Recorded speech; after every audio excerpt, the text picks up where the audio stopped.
अस्सलाम वालेकुम। हाँ जी, 10th क्लास फिजिक्स का चैप्टर 15 का टॉपिक है आज force on a current carrying conductor in a uniform magnetic field. एक करंट कैरिंग कंडक्टर है जिसमें से करंट फ्लो कर रहा है, उसके अगर अराउंड सपोज आपके पास एक कंडक्टर है,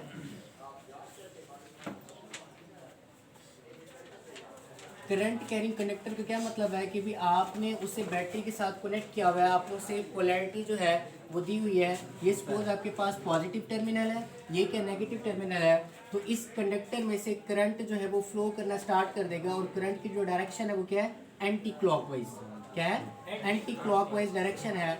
अब देखिए, जब किसी कंडक्टर में से करंट फ्लो करता है तो उसके अराउंड जो है एक मैग्नेटिक फील्ड क्या हो जाता है, प्रोड्यूस हो जाता है। अब एक मैग्नेटिक फील्ड इस कंडक्टर में से, इस कॉइल में से करंट फ्लो करने की वजह से प्रोड्यूस होगा, और दूसरा मैग्नेटिक फील्ड जो है वो आपने उसे प्रोवाइड करना है जो कि परमानेंट मैग्नेटिक फील्ड होगा। सपोज हम ये एक बार मैग्नेट जो है वो इसके साथ क्या कर देते हैं, कनेक्ट कर देते हैं। इसे बार मैग्नेट के फील्ड के अंदर हम इसे क्या कर देते हैं, प्लेस कर देते हैं। ये क्या आपके पास इसका नॉर्थ पोल है, ये क्या इसका साउथ पोल है। तो मैग्नेटिक फील्ड की डायरेक्शन कहाँ होती है, नॉर्थ टू साउथ। तो आपके पास क्या होगी, मैग्नेटिक फील्ड की डायरेक्शन होगी नॉर्थ टू साउथ।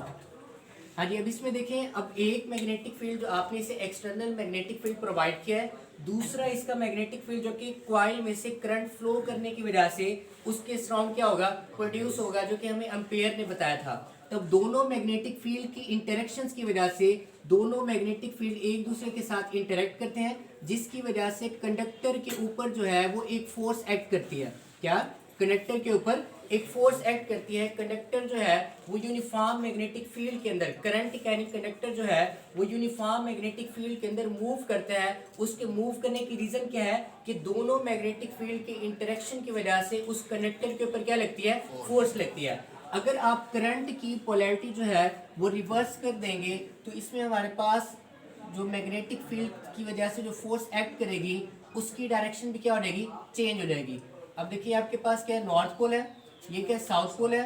हाँ जी, मैग्नेटिक फील्ड की डायरेक्शन क्या होती है, नॉर्थ टू साउथ। हाँ जी, देखिए, अब हम कॉइल की जो पोलैरिटी है जो उसे करंट प्रोवाइड करेंगे उसकी डायरेक्शन आप क्या कर देंगे, रिवर्स कर देंगे, चेंज कर देंगे। हाँ जी, पहले ये टर्मिनल हमने पॉजिटिव लिया था, अब क्या ले लेंगे, नेगेटिव। ये टर्मिनल पहले नेगेटिव लिया था, अब क्या ले लिया, पॉजिटिव। हाँ जी, करंट की डायरेक्शन बताएं अब कौन सी होगी, क्लॉकवाइज। कौन सी डायरेक्शन होगी, क्लॉकवाइज डायरेक्शन होगी। अगर आप करंट की पोलैरिटी को रिवर्स करेंगे, करंट की पोलैरिटी को रिवर्स करेंगे तो कंडक्टर के ऊपर एक्ट करने वाली फोर्स की डायरेक्शन भी क्या हो जाएगी, रिवर्स हो जाएगी। तो पहले जो है फोर्स इस डायरेक्शन में एक्ट कर रही थी, अब जो फोर्स है वो इस डायरेक्शन में क्या कर रही है, एक्ट कर रही है। और फोर्स की डायरेक्शन जो है वो हम right hand rule, sorry left hand rule से क्या कर सकते हैं, फाइंड कर सकते हैं। लेफ्ट हैंड रूल, हाँ जी, लेफ्ट हैंड रूल क्या है कि भी आपके पास थंब, मिडिल फिंगर और फोर फिंगर जो है आपने तीनों को इस तरह से स्ट्रेच करना है कि तीनों की आपस में जो डायरेक्शन है वो परपेंडिकुलर होनी चाहिए। अब देखिए, ये अगर हम इन दो को देखते हैं तो इन दोनों के दरमियान एंगल कितना बन रहा है, 90 डिग्री। इन दोनों को अगर आप देखें तो इन दोनों के दरमियान भी एंगल कितना बन रहा है, 90 डिग्री। उसके अलावा थंब और मिडिल फिंगर के दरमियान भी एंगल क्या बन रहा है, 90 डिग्री। हाँ जी, जो आपके पास फोर फिंगर होती है ये आपने प्लेस करनी है मैग्नेटिक फील्ड की डायरेक्शन में। किसमें, मैग्नेटिक फील्ड की डायरेक्शन में। और जो आपके पास मिडिल फिंगर है ये आपको करंट की डायरेक्शन बताएगी, और जो थंब है ये आपको फोर्स की डायरेक्शन बताएगा। हाँ जी, इसको प्लेस करें फर्स्ट ऑफ ऑल इसमें। हाँ जी, देखिए, जो फोर फिंगर है हमारे पास वो किस में होनी चाहिए, मैग्नेटिक फील्ड की डायरेक्शन में। तो देखिए, आपके पास कॉइल जो है वो बेसिकली जो है वो इस तरह से प्लेस की हुई है। किस तरह से, इस तरह से। लेकिन हम इस तरह से ड्रा नहीं कर सकते तो हमने उसको इस तरह से ड्रा किया हुआ है। इट मींस दैट कि भी करंट की जो डायरेक्शन है वो आपके पास इस डायरेक्शन में है। किस डायरेक्शन में है, इस डायरेक्शन में है। यानी करंट की डायरेक्शन जब आपके पास इस डायरेक्शन में होगी तो आपके पास फोर्स जो है वो थंब जो है आपको फोर्स की डायरेक्शन बताएगा। सेम इसी तरह से आप इसमें क्या कर देंगे, उसके रेसिप्रोकल कर देंगे, फोर्स की डायरेक्शन जो है वो उसके क्या आ जाएगी, ऑपोजिट आ जाएगी। उसके अलावा राइट हैंड रूल से भी हम फोर्स की डायरेक्शन जो है वो फाइंड कर सकते हैं, लेकिन राइट हैंड रूल जो है वो आपके सिलेबस में नहीं है, सेकंड ईयर में है। लेकिन आपको बता देता हूँ, राइट हैंड रूल जो है वो इस तरह से होता है कि भी आपने जो अपनी उंगलियां होती हैं या आपने मैग्नेटिक फील्ड की डायरेक्शन में रखनी होती है।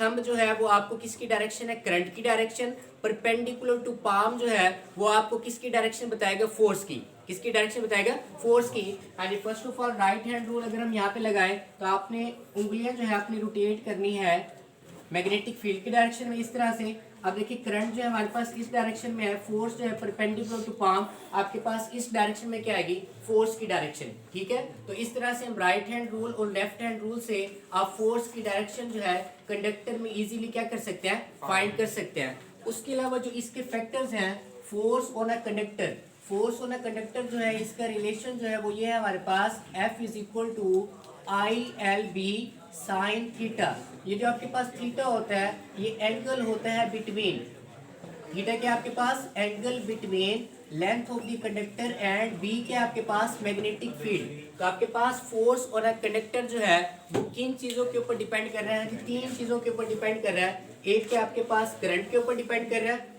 कि करंट की मैग्नीट्यूड कितनी है, उसके अलावा वो डिपेंड कर रहा है मैग्नेटिक फील्ड के ऊपर कि मैग्नेटिक फील्ड की स्ट्रेंथ कितनी है, उसके अलावा वो डिपेंड कर रहा है किसके ऊपर, लेंथ ऑफ द कंडक्टर के ऊपर। किसके ऊपर डिपेंड कर रहा है, लेंथ ऑफ द कंडक्टर के ऊपर। हाँ जी, लेंथ ऑफ कंडक्टर, और उसके अलावा एंगल पे भी डिपेंड करता है। आप अगर कंडक्टर के ऊपर फोर्स को इंक्रीज करना चाहते हैं तो आप इन फैक्टर्स को क्या कर देंगे, इंक्रीज करके, क्योंकि फोर्स का इन सब के साथ क्या है, डायरेक्ट रिलेशन है। अगर आप इन फैक्टर्स को इंक्रीज करेंगे तो आप फोर्स की वैल्यू क्या कर सकते हैं, इंक्रीज कर सकते हैं। तो ये था हमारे पास फोर्स और करंट कैरिंग कंडक्टर। क्या था हमारे पास कि भी जब किसी कंडक्टर में से करंट फ्लो करता है तो एक तो उसका अपना मैग्नेटिक फील्ड होता है, दूसरा एक्सटर्नल मैग्नेटिक फील्ड आपने क्या करना है, प्रोवाइड करना है। दोनों मैग्नेटिक फील्ड की इंटरेक्शंस की वजह से कंडक्टर के ऊपर एक फोर्स एक्ट करती है, जिसकी वजह से मैग्नेटिक फील्ड के अंदर कंडक्टर क्या करता है, मूव करता है। जिसकी वजह से अब देखिए फोर्स की डायरेक्शन जो है आप लेफ्ट हैंड रूल से भी फाइंड कर सकते हैं, राइट हैंड रूल से भी आप फाइंड कर सकते हैं, लेकिन आपके सिलेबस में लेफ्ट हैंड रूल है तो आप वही करेंगे, राइट हैंड रूल वाला आप नहीं करेंगे। उसके बाद क्या था हमारे पास इसके फैक्टर्स हैं कि फोर्स जो है आपके पास किन फैक्टर्स के ऊपर डिपेंड करती है, करंट के ऊपर डिपेंड करती है। अगर आप ज्यादा स्ट्रेंथ का करंट प्रोवाइड करेंगे तो उसमें फोर्स की वैल्यू क्या रहेगी, इंक्रीज। अगर आप B magnetic field strength increase कर देंगे तो फोर्स की वैल्यू क्या रहेगी, इंक्रीज हो जाएगी।